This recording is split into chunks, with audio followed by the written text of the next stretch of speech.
মাটির চুলায় হাত পুড়িয়ে রান্না করছি। হ্যালো এভরিওয়ান, আসসালামু আলাইকুম। চলে আসছি নতুন আরও একটি গ্রামের ডেইলি ব্লগ নিয়ে। আজকের ব্লগটা আপনাদের কাছে অনেক বেশি ভালো লাগবে, কারণ আমরা বউ শাশুড়ি সারাদিন কি করেছি সব কিছুই থাকবে আজকের ব্লগে। সকাল থেকে একদম রাত অবধি কি করেছি সব কিছুই শেয়ার করেছি। আশা করব পুরো ব্লগ জুড়ে সাথে থাকবেন, আর প্লিজ একটি লাইক দিয়ে পুরোটা ব্লগ দেখবেন। সকালবেলা কিছুটা রান্না অলরেডি করে নিয়েছি, আর এখন চিংড়ি মাছগুলো বেছে নিচ্ছি। সেই সাথে আমার দাদি শাশুড়ি আমাকে একটু হেল্প করতেছে। উনি অনেক বেশি বয়স্ক মুরব্বী মানুষ, তারপরেও যতটুকু করতে পারে সেটাই আমি মনে করি অনেক বেশি আলহামদুলিল্লাহ। উনি প্রতিটা কাজ করার জন্য চেষ্টা করে, তবে যতটুকুই করে ততটুকুই আমি অনেক বেশি খুশি হয়ে যাই।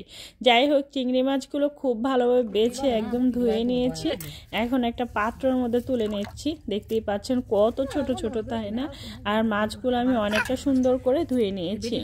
তো একটা পাত্রের মধ্যে তুলে নিয়েছি। এবার আমার শাশুড়ি মা লাউ কেটে নিচ্ছে। তো আমার শাশুড়ি মা লাউ কাটতে ভাবলাম আপনাদের সাথে একটু শেয়ার করি। আমাদের বাড়িতে কাজের কোনো ভাগাভাগি নেই, শুধুমাত্র আমরা দুজন বউ শাশুড়ি। আর আমাদের বাড়িতে যেহেতু মানুষ নেই, আমাদের খাওয়া দাওয়ারও কোনো টাইম টেবিল নেই। যখন মনে হচ্ছে তখন রান্না করতেছি, যখন মনে হচ্ছে তখনই খাচ্ছি। এই টাইমে যে খেতে হবে বা এই টাইমে যে কাজ শেষ করতে হবে এরকম কোনো ধরা বাঁধা কাজ নেই। যাই হোক, আমার শাশুড়ি মা লাউ কেটে নিয়েছে। এই লাউ কাটা শেষ হয়ে গেলে পেঁয়াজ, কাঁচা মরিচ এগুলো কেটে নেবে। রান্নার জন্য যা যা দরকার সব কিছু কাটাকাটির কাজ শেষ করে তারপরে গুছিয়ে রান্না করলে সবচেয়ে বেশি ভালো হয়। তো এখন আমার শাশুড়ি মা হেল্প করতেছে, আবার অন্যান্য সময় আমি নিজেও কেটে নেই। তো এই যে সব কিছু কাটাকাটি শেষ করতেছি। আর সকালবেলা ঘুম থেকে উঠে আমি ভাত রান্না করেছিলাম, সেখান থেকে কিছুটা চিকেন রান্না ছিল আগের, তো সেটাও গরম করে নিয়েছিলাম। তো এখন কিন্তু প্রায় সকাল 10টার মতো বাজে। যেহেতু গ্রামের মানুষ খুব ভোরে ওঠে, তো একটু খিদে লেগে যায়। তো এখন আমি রান্না করব, ওইগুলো প্রসেসিং করতেছি। আবার খাবারের জন্য সব কিছু বেড়ে নিয়েছি। তো আমার দাদি শাশুড়ি, শাশুড়ি মা, আমরা তিনজন মিলে সকালের নাস্তাটা করব। আমার দাদি শাশুড়িকে আমি একদম উপর থেকে একটু গোস আর একটু আলু বেছে দিচ্ছি। আর তারপরে আমি আর আমার শাশুড়ি মা দুইজনেই নিয়ে নিচ্ছি। এভাবে আমরা তিনজন মিলে সকালের নাস্তাটা করে নেব। সকালের নাস্তা শেষ করে দুপুরে রান্নার জন্য প্রসেসিং চলবে। আমার শাশুড়ি মা বলতেছে যে চিংড়ি মাছের মাথাগুলো আছে না, ওইগুলো ফেলে না দিয়ে বেটে নেবে। তো উনি আবার ওইগুলো বাটার জন্য নিয়ে নিয়েছে। দেখতেই পাচ্ছেন আমার শাশুড়ি মা এগুলো বেটে নিচ্ছে। আর লাউ আমার শাশুড়ি মা কীভাবে রান্না করে সেটা আজকে আপনাদের সাথে একদম প্রপারলি শেয়ার করার চেষ্টা করব। আশা করব পুরোটা ব্লগ জুড়ে সাথে থাকবেন, ঠিক আছে? আচ্ছা, আমার গ্রামের ব্লগগুলো কেমন লাগে একটু কমেন্ট করে জানাবেন। অনেকে তো আমাকে অনেক অনেক ভালোবাসা দিচ্ছেন, আর যারা নতুন তাদের উদ্দেশ্যে বলবো কেমন লাগে একটু জানাবেন, ঠিক আছে? ভিডিওগুলো কিন্তু ভালো লাগলে লাইক, কমেন্ট, শেয়ার করতে ভুলবেন না। আপনাদের ফ্রেন্ডস অ্যান্ড ফ্যামিলির সাথে কিন্তু একটু শেয়ার করে দিবেন। আর যারা কিনা আমার চ্যানেলটা এখনও সাবস্ক্রাইব করেনি, প্লিজ চ্যানেলটা সাবস্ক্রাইব করে রাখবেন, আর পেজে লাইক ফলো দিয়ে সবসময় সাপোর্ট করবেন।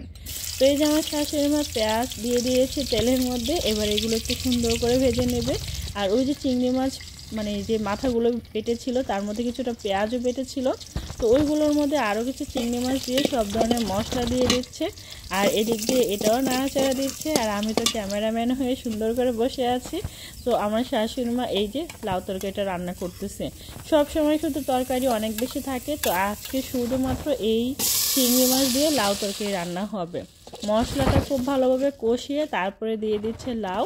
এগুলো পুরো একটা লাউ দিয়ে দিচ্ছে। আমার শাশুড়ি মা রান্নাটা করতেছে আর আমাকে বলতেছে সবটুকু কিন্তু খেতে হবে, কারণ নষ্ট করা যাবে না। কারণ আমার শাশুড়ি মা বলেছিল যে অর্ধেক লাউ রান্না করবে, আর আমি বলছি মা পুরোটাই রান্না করেন, কারণ অর্ধেক কেটে রাখলে ওইটা খেতে ভালো লাগে না, ওই জন্য আমাকে বলতেছে। আর আমার নানি শাশুড়ি আমার জন্য বড়ই পাঠিয়েছে, তো সেগুলো আমার শাশুড়ি মা সুন্দর করে ধুয়ে একটা চালনের মধ্যে তুলে রাখতেছে।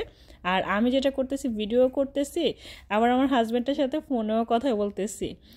ব্যাপারটা হয়েছে এরকম, সারাটা দিন না আমাদের এইভাবেই চলে যায়। আমরা দুজন বউ শাশুড়ি বা আমার হাজব্যান্ড, আমার ননদ, ওরা দুজন ফোনের মধ্যে কথা বলে। আমার ননদ আসতে পারতেছে না, তার দুইটা মেয়ে একটু অসুস্থ। সবাই বাবুদের জন্য একটু দোয়া করবেন। যাই হোক, বড়িগুলো ভালোভাবে ধুয়ে শুকানোর জন্য রেখে দিয়েছে। আর এই তো লাউ সুন্দর করে নেড়ে চেড়ে রান্নাটা করে নিচ্ছে।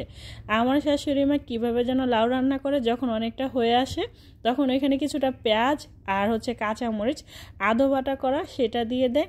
লাউ রান্নাটা খেতে অনেক বেশি ভালো লাগে, তাই শাশুড়ি মাকে বলছে যে এই রান্নাটা আপনিই করেন। এই তো দেখতে পাচ্ছেন এখন দিয়ে দিচ্ছে। আজকে কাঁচামরিচটা শুধু ফালি করেছে, ছেঁচে দেয় নাই। তারপর আলহামদুলিল্লাহ অনেক বেশি ভালো হয়েছিল। এবার ঢাকনা দিয়ে ঢেকে অনেকটা সময় নিয়ে রান্নাটা করে নিতে হবে। আর লাউয়ের মধ্যে কিন্তু কোনো প্রকার পানি দিতে হয় না, এমনিতেই পানি ওঠে। গ্রামের যে গাছ থেকে ছিঁড়ে আনা লাউ সেগুলো এরকমই থাকে। এই পর্যায়ে একটা টমেটো দিয়ে দিয়েছে, আরও বেশি দারুণ হয়েছে। তারপরে দুপুরে দুজনে গোসল করে নামাজ পড়ে খাওয়ার জন্য খাবার বেড়ে নিয়েছি। আর এই হচ্ছে লাউ তরকারি, আর এই হচ্ছে কিছুটা চিকেন, আর হচ্ছে গরম গরম ভাত। এবার দুজন বউ শাশুড়ি মিলে দুপুরে খাওয়া দাওয়া শেষ করব। দুপুরে খাওয়া দাওয়া শেষ করার পর ঠিক সন্ধ্যার সময় আমার মামা শ্বশুর আমাদের জন্য আবারও কিছুটা ট্যাংরা মাছ ধরে এনেছিল। সেখান থেকে আমাদের জন্য অর্ধেক পাঠিয়েছে আর কিছুটা নিজেদের জন্য রেখে দিয়েছিল। তো আমার শাশুড়িমা বলতেছে যে এইগুলো এখন মানে সাথে সাথে রান্না করলে খেতে ভালো লাগবে। তো দুজন মিলে এই তো রান্নার প্রসেসিং করে নিয়েছি। আর এখন মাটির চুলায় হাত পুড়িয়ে রান্না করব। মাটির চুলায় হাত পুড়িয়ে রান্না করার তৃপ্তিটাই যেন একটু অন্যরকম, তাই না? অনেক বেশি ভালো লাগে।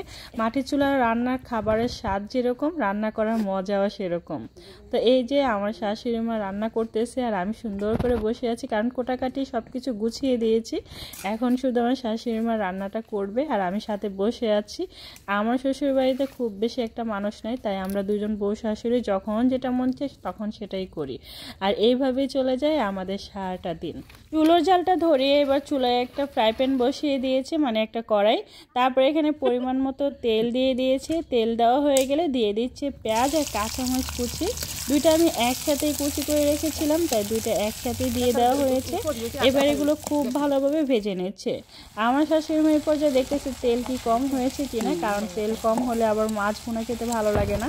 তো আমি বললাম না ঠিক আছে। ওই দিন তো মাছের একটা ঝোল রান্না করেছিলাম, তো আজকে ভাবলাম একটু ভুনা ভুনা করি, তাই এই তো ভুনার জন্য সব কিছু গুছিয়ে একবারে দিয়ে দেওয়া হয়েছে। এখানে কিন্তু মাছের মধ্যে নর্মালি যে মশলাগুলো দেয় সব কিছুই দেওয়া হয়েছে। এবার জাস্ট এই মশলাগুলোর সাথে মাছগুলো খুব সুন্দর করে কষিয়ে নিতে হবে।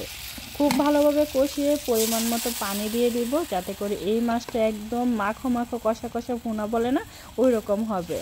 আচ্ছা, আমার এই গ্রামের ব্লগগুলো আপনারা যারা নতুন তাদের কাছে কেমন লাগে একটু কমেন্ট করে জানাবেন, ঠিক আছে? আর কে কোথা থেকে ভিডিওটা দেখতেছেন সেটা কিন্তু কমেন্ট করে জানাতে ভুলবেন না। কেউ যদি গ্রামের মানুষ হয়ে থাকেন সেটাও কমেন্ট করে জানাবেন। আমার কাছে খুবই ভালো লাগে আপনাদের কমেন্টগুলো। আপনাদের সবার কমেন্ট আমি সবসময় পড়ি আর কমেন্টে রিপ্লাই দেওয়ার চেষ্টা করি। সো ভিডিওগুলো ভালো লাগলে সবসময় আমাকে এভাবে সাপোর্ট করবেন। যারা এখনও চ্যানেলটা সাবস্ক্রাইব করেননি প্লিজ চ্যানেলটা সাবস্ক্রাইব করে রাখবেন আর পেজে লাইক ফলো দিয়ে সবসময় সাপোর্ট করবেন, ঠিক আছে? তো কথা বলতে বলতে দেখুন আমার রান্নাটা কিন্তু ফাইনালি ডান, দেখতেই পাচ্ছেন। এখন আমি আজকের মতো বিদায় নিচ্ছি। সবাই ভালো থাকবেন, সুস্থ থাকবেন। আল্লাহ হাফেজ।